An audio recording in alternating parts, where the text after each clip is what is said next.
ناندیڑ کے عیدگاہ میدان پر بارش کے لیے اجتماعی دعاؤں کا اہتمام کیا گیا۔ مراٹھواڑہ کے متعدد اضلاع میں پچھلے 1.5 ماہ سے اطمینان بخش بارش نہیں ہو رہی ہے، جس کی وجہ سے پورے علاقے میں شدید آبی قلت کا مسئلہ کھڑا ہو گیا ہے۔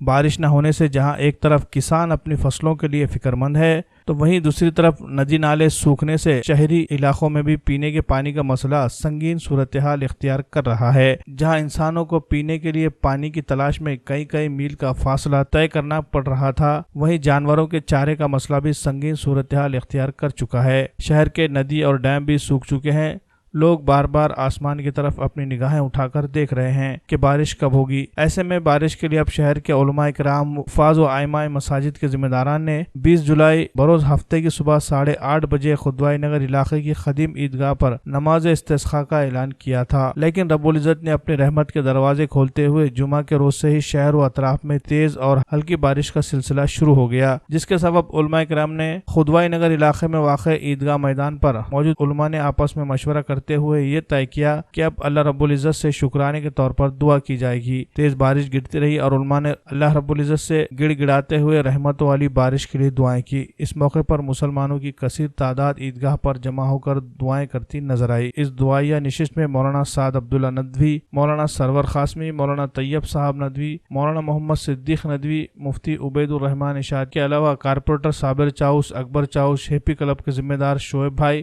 واجہ گاؤں کے علیم بھائی کے علاوہ سینکڑوں مسلمانوں نے اس دعائیہ نشست میں شرکت درج کی۔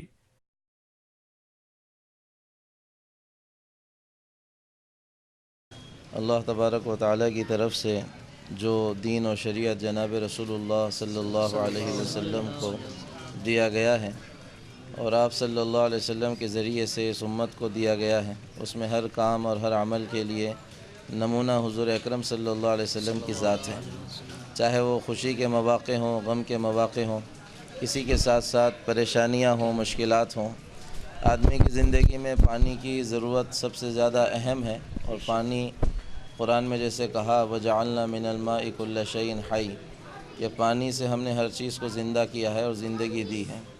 گزشتہ دنوں سے ہمارا سارا علاقہ مراٹھواڑے کا خشک سالی کا شکار تھا۔ گزشتہ 3-4 دن پہلے نماز استسقاء کے بارے میں سوچا گیا تھا، اللہ کا کرم لیکن یہ ہوا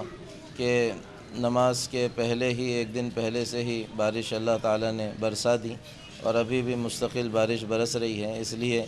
چونکہ لوگ آ چکے ہیں اور ایک بڑی تعداد یہاں مسلمانوں نے ناندیڑ کی پہنچی تھی، اس لیے کچھ ان سے گفتگو کر دعا کی گئی ہے۔ دعا ہے ہماری اب اللہ تعالیٰ سے کہ اس بارش کو اب موسلا دھار بارش بنائیں، نفع والی بارش بنا کر، جس طرح اللہ تعالیٰ نے اس ایک مراد کو پورا کیا ہے اور زندہ مردہ زمین کو زندہ کیا ہے، اللہ تعالیٰ اسی طرح ہمارے مردہ دلوں کو بھی زندہ فرما کر اللہ دنیا اور آخرت کی تمام ہی ضرورتوں کا غیب سے تکفل فرمائے۔ الحمدللہ، اللہ کا تبارک و تعالیٰ کا کرم اور احسان بارش کی بوندوں سے بھی زیادہ ہم پر ہے، اور وہ برس بھی رہا ہے۔ گزشتہ 3 دن پہلے علماء کرام کی ایک میٹنگ ہوئی تھی، جس میں طے پایا تھا کہ انشاءاللہ آج 8:30 بجے بارش کے لیے نماز اور دعا، نماز پڑھی جائے گی اور دعا کی جائے گی، کیونکہ رسول پاک صلی اللہ علیہ وسلم نے ہم کو یہی تعلیم دی ہے کہ جب بھی بارش کا موسم ہو اور بارش نہ ہو رہی ہو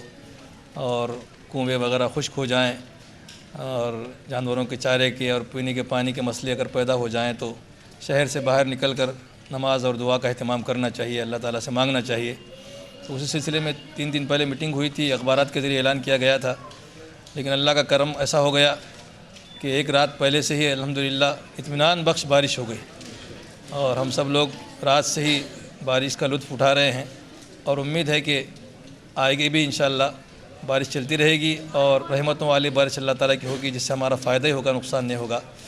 اور لوگوں کے اندر بھی بڑا اس سلسلے میں جوش اور خروش تھا، اور تڑپ تھی لوگوں کی بھی کہ بھئی کچھ نہ کچھ ایسا عمل اجتماعی طور پہ ہونا چاہیے۔ تو اتنی بارش کے باوجود بھی اچھا خاصا مجمع جمع ہوا اور دعا ہم نے کی۔ سب مولانا سعد عبداللہ صاحب نے بہترین بیان بھی فرمایا، دعا ہوئی، اور اسی طرح جب بھی کوئی اجتماعی کام کی نوبت آئے گی، ہم کو امید کرتے ہیں کہ شہر کے لوگ ہمارا ساتھ دیں گے، اور علماء کرام بھی الحمدللہ آپ حضرات کی خدمت کے لیے تیار ہیں۔